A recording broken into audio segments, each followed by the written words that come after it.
As per Ukrainian military sources, Russia launched a missile strike on Kiev and the region surrounding the capital. Now, Kiev's air defense systems were engaged in repelling Russia's missile attack in the region as well. Now, these developments have come just a day after Russia locked horns with the US and Ukraine at the UNSC, rejecting their peace plan. Russia stated that it is willing to negotiate, but the peace plan which is being proposed by the US and Ukraine is only a cover to continue the war and for Ukraine to continue getting money from Western taxpayers. Well, a lot of jibes were traded. Now, we are joined by Mr. Ben Aris to discuss this further. He has been covering Russia since several decades now, with stints in the Baltics and Central Asia. He co-founded and is the editor-in-chief of BNE IntelliNews and is a former Moscow bureau chief for the Daily Telegraph. Welcome to WION, sir. Thank you. Pleasure to be here.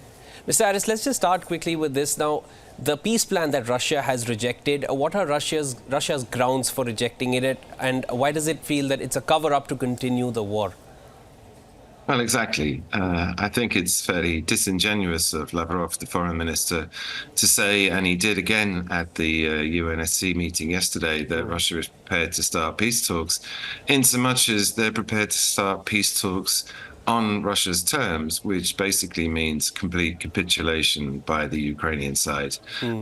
Russia's insisting that Ukraine, before talks start, recognizes its sovereignty over 4 Ukrainian regions that it annexed last September in faked referendum. And also it wants Kiev to concede Russia's sovereignty over Crimea. And Zelensky, on his side, I mean, they've rejected these terms out of hand. It's just a surrender and then acknowledge that, you know, we've conquered parts of your country and give them up forever. For Zelensky's side, he's also got a 10-point plan, which he introduced at a UN meeting last November. And that's also extremely difficult in so much as the Ukrainian starting point is that all of Russia's soldiers have to leave the entire territory of Ukraine, including abandoning Crimea, something that Russia will never ever do.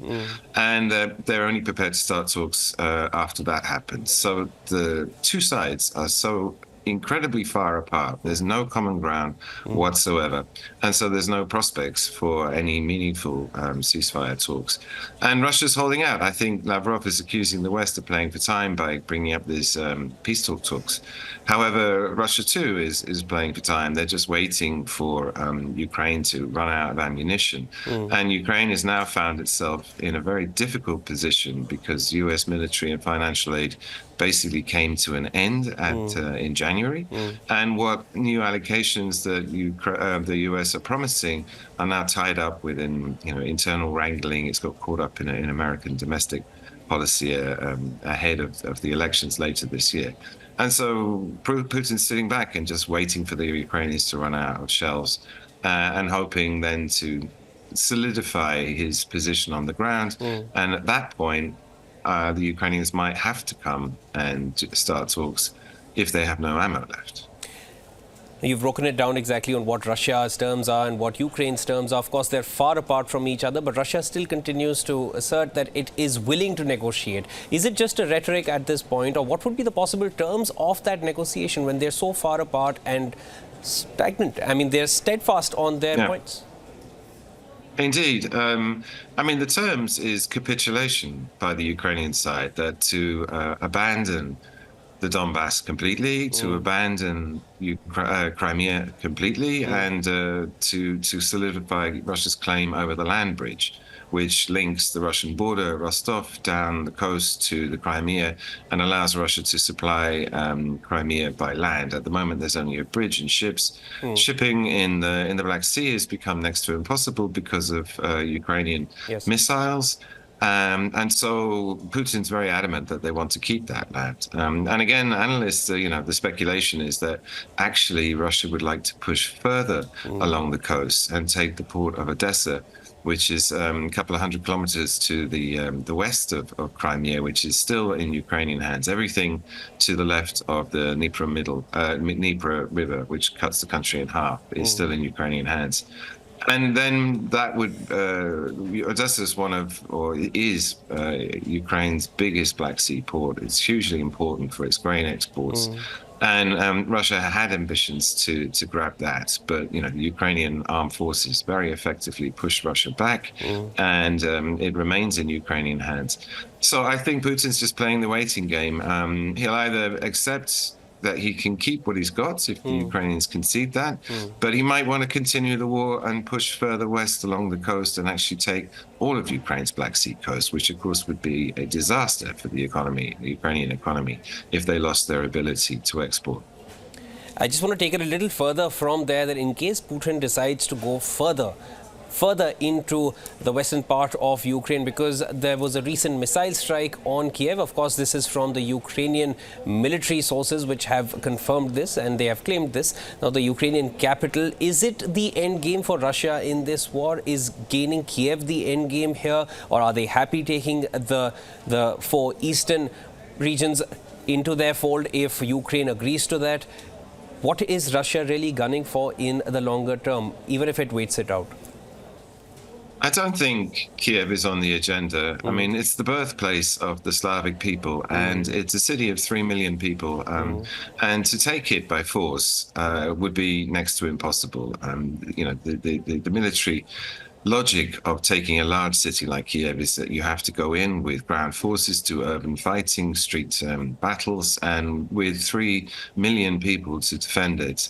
In the beginning of the war, when Kiev was threatened, they were hoping to do a swift sort of blitzkrieg coup d'etat type attack, and they were hoping they could walk in and the government would just collapse. And quite the opposite happened, to everybody's surprise, particularly Russian surprise.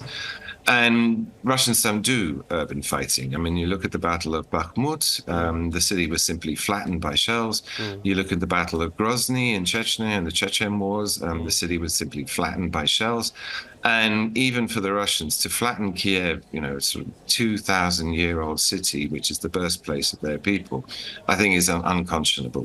That the Russians themselves wouldn't accept it. So I think you can cross capturing Kiev off the list of things they want to do. But in terms of capturing more territory to the west, I think that's perfectly feasible. And again, Odessa is also an ancient city. Actually, it was founded by Potemkin in the 16th century. But to flatten that would equally be very unpleasant and very uncomfortable.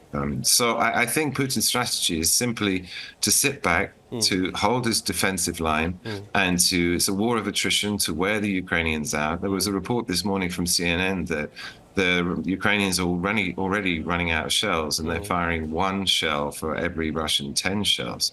And they're taking huge losses in manpower. I mean, we don't have an exact number, it's a state secret, but Zelensky and the general staff have said they need to call up another 400, 500,000 people in order to replenish the Ukrainian forces. So I don't know, this is going to be an extremely difficult year for Ukraine. It hasn't got money, it hasn't got ammo, it's running out of men, and the Russians are just sitting there and pounding them with artillery shells. And to see if they can get through this year, that remains to be seen. It's a bit up in the air.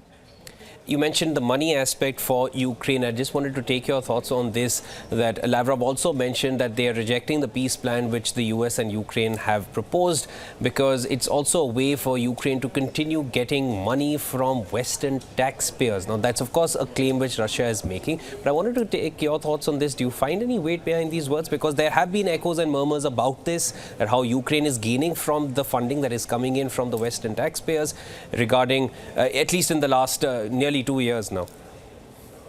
Well, the Ukrainian budget for this year has a $43 billion hole in it. And the Ministry of Finance in Kiev has already admitted at least $29 billion of that money is unaccounted for. They don't know where it's going to come from. And there's 2 packages out there that are supposed to support Ukraine financially. The first is a 50 billion European package. And there was a deal with Orban in Hungary who was blocking it. So that one looks like it's going to go through in February sometime. And that's a significant amount of money, of which about 18 billion will arrive this year. And that will help. They can sort of muddle through. The other package is a $61 billion package that Biden has suggested that's being blocked in Congress. And that one's much more doubtful, because the Republicans, they're making it pretty clear that they don't want to send any more money to Ukraine. They think it's too expensive for too little gain. And as a result of that, that's going to leave Ukraine short. And in order to cover like the state expenses for pensions and wages and what have you, they're simply going to turn the printing presses back on, which is what they did in the first 6 months of the war. And then that brings the danger of hyperinflation, of wrecking the economy. That just makes life hell. They actually managed to get through the first 6 months printing money without having too bad inflation or problems like that. So again, I think this year they're going to muddle through. But money is a big issue. And the Americans seem to be pushing very hard to seize this $300 billion of frozen Russian central bank money and use that to pay for the war and the reconstruction. But there are huge problems with that. Europe is very reluctant to do that because it's basically illegal under their own laws, under European laws. Unless Europe declares war on Russia, then it becomes legal. But that's something everybody says never going to happen. They're never, the EU, NATO will never go into direct confrontation with Russia and start a third world war. So it is sort of boiling down to which government comes in power in US this year, and the way the approval ratings have been suggesting, Biden does not seem to be getting a lot of popularity, at least it's not from the majority. These are what the initial polls have suggested, and it's going to be eventually, seeing the way the Republican candidates have been shaved off. Yes. It's, I think, going to be Trump versus Biden face-off, and Exactly. it's pretty much cut down the middle. That's another big factor which argues very strongly that Suggested Putin's going to sit Republican on his government comes heels. to power. I mean, what happens next? Is that the end?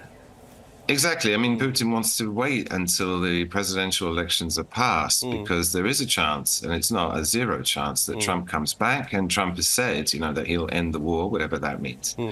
And for Putin, if Trump wins, then there's an opportunity there for him to go to Washington and say to Trump, like, all right, that's it, let's call it a day. Ukraine is not a member of the EU. It's not a member of NATO. It's like unimportant to you. Let's just stop it here and we'll freeze the conflict as it stands. And Trump, you can easily see Trump agreeing to that. He's a bit of a loose cannon. Whereas Biden is fully committed to actually seeing Ukraine win. However, he can't get the money from Congress, which is why they're pushing to seize this central bank money. So Putin's not going to do anything, peace-wise. The chances of peace talks until the presidential elections are passed in November, I think they're just going to wait it out. Extremely small. They're just going to wait until that happens. All right, Mr. Harris, thank you so much for joining in and sharing all your thoughts on this. Well, of course, there's lots to discuss, lots to, sort of evaluate further as we progress into the US presidential polls as well, because I think finally that will be the deciding factor regarding where this war is headed, at least in this next year. Thank you so much for joining in and sharing all your insights. Always a pleasure. WION is now available in your country. Download the app now and get all the news on the move.